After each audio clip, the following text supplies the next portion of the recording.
put them together. Because the only thing that separates any of us is ego. That's it. Yeah. And that's the whole game of life. That is the joke of life. Is we have this ego and we think that we're unique. We think that we're special. We think that I'm Luke and he's Tom. But really, everything is the exact same thing. We're all just the universe experiencing itself.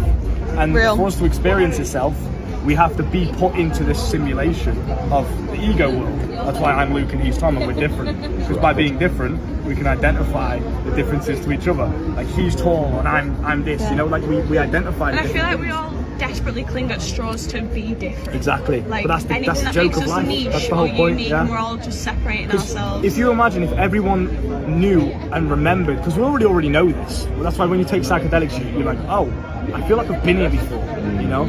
So you remember, if everyone remembered that we're all connected, we're all the same, the ego's bullshit, all of this is just a simulation, it's just a game, what would be the point to life? So the whole point is we come in and we're kind of like blinded, we forget who we really are, that we are God, we are the universe, we have creative power, we can be whatever we want, and we're just playing this game. And we're playing this game to experience things, and the only way we're going to experience things is by being the opposite of what we actually are. Yeah. So if we're God, if we're the universe, we have to then be transformed into human form to know that God is real. That's why people in religion look at God as a man in the sky, because it's the separation, it's the polarity.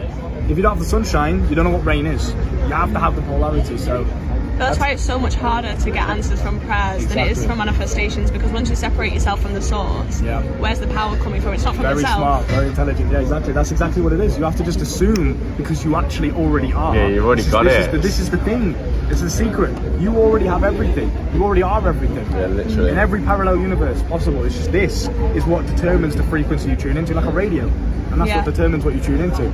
So if I perceive tonight as a shit night because it's, you know, not playing the music I want, whatever, that perception's going to impact the way I physically experience tonight. Whereas if I just change my perception, the physical experience is different. Complete placebo effect. Yeah, the same night is happening, the same physical reality is happening, the same things are It's happening. how you perceive it. My perception changes how I experience it, and you can do the exact same thing. But that's why belief is so important. People talk about, oh, yeah, I believe in myself, but you still doubt yourself, so that's not true belief. Yeah, True they're all trying to belief is shit. like you do not even consider for a second in your brain any other reality.